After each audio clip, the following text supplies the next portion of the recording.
கண்மணி அன்புடன் அடுத்த வர எபிசோடில் பார்த்திங்க அப்படின்னா இந்த மாதிரி கண்மணி பார்த்திங்க அப்படின்னா அந்த மாதிரி ஒரு ஃபயர் ஆக்சிடென்ட் ஆனதுக்கப்புறம் அன்பு வந்து ரொம்பவே துடிச்சு போனதை பார்த்துட்டு அன்பு எந்த அளவுக்கு நம்ம மேலே காதலும் அக்கறையும் வச்சிருக்காரு அப்படின்னு சொல்லிட்டு கண்மணிக்கு நல்லாவே தெரிய வந்திருக்கு.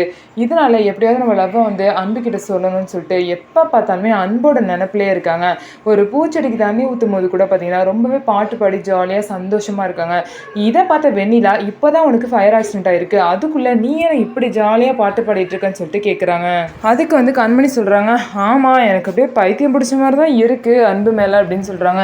என்ன உளறிட்டுருக்கா, அந்த அளவுக்கு அவர் இப்படி உனக்கு என்ன செஞ்சாருன்னு கேட்குறாங்க. என்ன செய்யலை, எனக்காக துடிச்சு போயிட்டாரு, எனக்கு இந்த மாதிரி ஆயிடுச்சுன்னு செஞ்சோன்னே எப்படிமா துடிச்சு போய் என்னை வந்து காப்பாற்றினாரு அப்படின்னு சொல்லிட்டு கண்மணி சொல்கிறாங்க. இன்னமும் உன்னை நினச்சா எனக்கு பாவமாக இருக்குது கண்மணி, நீ இன்னமும் அவர் நம்பிட்டு இருக்க. ஆனால் அதெல்லாம் பொய். அவர் வந்து உங்கள் அம்மா முன்னாடி அவர் வந்து பார்த்தீங்கன்னா கல்யாணம் பண்ணதுக்காக உன்னை காப்பாற்றணும்னு சொல்லிட்டு காப்பாற்றிருக்காரு, ஏதோ கடமைக்கு பண்ணியிருக்காரு. நீ வந்து அதை வந்து காதல் பாசம் அப்படின்னு நினச்சி ஏமாந்துட்டுருக்கன்னு சொல்லிட்டு இன்னமும் வெண்ணிலா பார்த்தீங்கன்னா கண்மணியை பைத்தியக்காரி மாதிரி ஆக்கிட்டு இருக்காங்க. ஆனால் கண்மணி பார்த்தீங்கன்னா அவங்களோட காதலில் ரொம்பவே ஸ்ட்ராங்காக தான் இருக்காங்க.